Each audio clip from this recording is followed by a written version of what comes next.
ভারতে মহানবী সাল্লাল্লাহু আলাইহি ওয়াসাল্লামকে নিয়ে কটূক্তির প্রতিবাদে বিক্ষোভ মিছিল। চাঁপাইনবাবগঞ্জ থেকে নাঈম খানের পাঠানো তথ্যচিত্রে বিস্তারিত জানাচ্ছি মাসুম বিল্লাহ।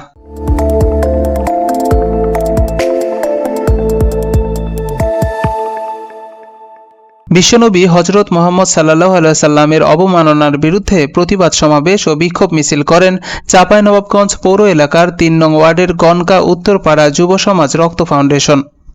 আমরা সকলেই জানি ভারতের একজন নেতৃত্ব পর্যায়ের ব্যক্তি যার নাম রামগিরি মহারাজ, সে রাসূল সাল্লাল্লাহু আলাইহি ওয়াসাল্লামের শানে কটূক্তি করেছে।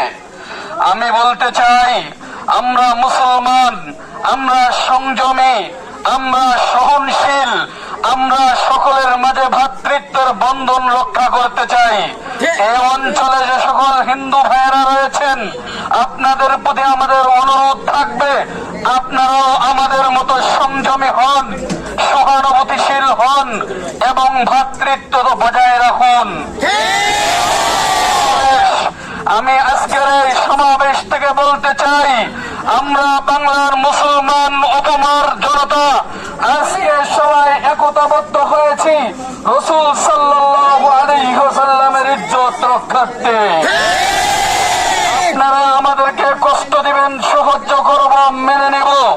আমাদের দেশের সম্ভ্রম লঙ্ঘন করছেন, তাও কিছু বলি নাই, কিন্তু আমার রাসূল সাল্লাল্লাহু আলাইহি ওয়াসাল্লামের শানে কটূক্তি করবেন, আপনাদের কলিজা ছিঁড়ে ফেলব। সুতরাং আজকের এই সমাবেশ থেকে ভারতের যারা ক্ষমতায় রয়েছেন সেই বিজেপিকে বলতে চাই, আপনাদের দলের যে নেতা রামগিরি মহারাজ রাসূল সাল্লাল্লাহু আলাইহি ওয়াসাল্লামের শানে কটূক্তি করেছে, সেই রামগিরি মহারাজের পক্ষ থেকে সর্বপ্রথম আপনাদের সংবাদ সম্মেলনের মাধ্যমে প্রকাশ্যে ক্ষমা চাইতে হবে। সাথে সাথে রামগিরি মহারাজকেও ক্ষমা চাইতে হবে। সাথে সাথে তার উপযুক্ত শাস্তি নিশ্চিত করতে হবে। আমরা জানি ইসলামের উসুল মান সাব্বা নাবিয়ান ফাকতুলু, ঠিক কিনা? সুতরাং তার উপযুক্ত শাস্তির ব্যবস্থা যদি না করেন, তাহলে বাংলার অপমার জনসাধারণ শুধু নয়, সারা বিশ্বের মুসলিম তাওহীদি জনতা আপনাদের শাস্তি নিশ্চিত করেই ছাড়বে।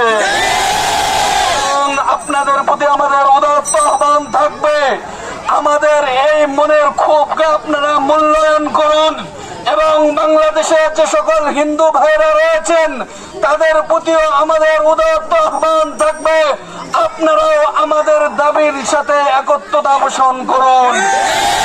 রবিবার বিকাল 4:30টার দিকে চাঁপাইনবাবগঞ্জ পৌর এলাকার 1 নং ওয়ার্ডের দারুল উলুম চাঁপাইনবাবগঞ্জ নুরানি মাদ্রাসার সকল ছাত্র ও এলাকার সাধারণ জনগণ গনকা বিদিরপুর মোড়ে সকলে একত্রিত হয়। এ সময় দারুল উলুম চাঁপাইনবাবগঞ্জ নুরানি মাদ্রাসার হুজুরগণ বলেন, আমরা তাদেরকে বলতে চাই, হুদাইবিয়ার সন্ধির সময় উরওয়া নামক এক কাফের রাসূলের দাড়ির দিকে হাত দিতে চেয়েছিল। মুগীরা ইবনে শুবা সেই হাতের মধ্যে তরবারির হাতুড়ি দিয়ে আঘাত করছে। আমরা তাদেরকে বলতে চাই, আমরা সাহাবীদের থেকে শিক্ষা নিয়েছি, যদি এইরকম বর্তমানে কোনো কাফের, কোনো হিন্দু আমার নবীর চরিত্র নিয়ে কটূক্তি করে, আমরা তাদের জিহ্বা কেটে ফেলবো, তাদের জিহ্বা টেনে ছিঁড়ে ফেলবো। সে মোদি হোক, সে যতই পাওয়ারফুল হোক, মুসলমানদের রক্তের সামনে যে কোনো অন্যায় ভেসে যাবে। আমরা বলতে চাই, এটা রামগিরি নয়, এটা মোদিগিরি। আমরা বলতে চাই, এটা রামগিরি নয়, এটা উগ্রগিরি।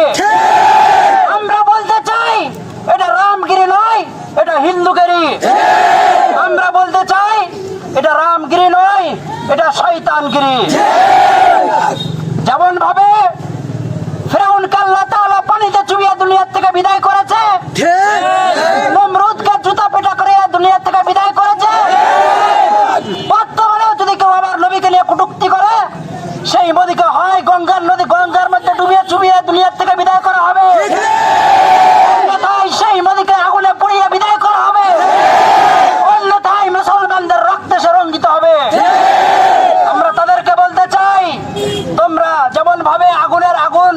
তার গরম পরীক্ষা করার জন্য আগুনের মধ্যে ঝাঁপ দেওয়া বোকামি, সেই আগুন তাদেরকে পুড়িয়ে ছারখার করে দিবে। সেই রকম যদি কেউ মুসলমানদের রক্তের পরীক্ষা নিতে চায়, তারা যদি মুসলমানদের রক্তে ঝাঁপ দেয়, মুসলমানদের রক্ত তাদেরকে পুড়িয়ে ছারখার করে। আমরা বলতে চাই, মুসলমানদের রক্ত উহুদে প্রমাণ করেছে। বক্তব্য শেষে বিদিরপুর মোড় থেকে বিক্ষোভ মিছিল নিয়ে পৌর এলাকার ৩ নং ওয়ার্ড আলীনগর ভূতপুকুর এলাকা দিয়ে হাজির মোড় হয়ে বিদিরপুর মোড়ে অবস্থান গ্রহণ করেন।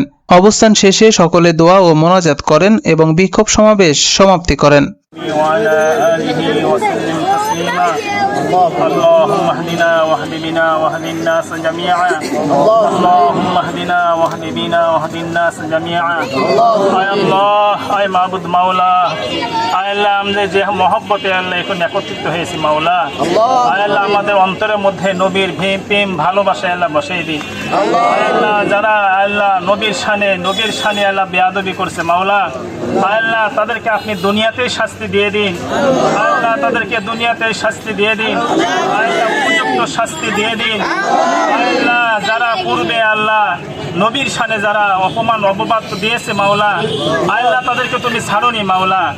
বর্তমানে যারা বলতেছে মাওলা, তাদেরকে তুমি রেহাই দিও না মাওলা। আল্লাহ, এদের শাস্তি দুনিয়াতে আল্লাহ বরাদ্দ করে দিন।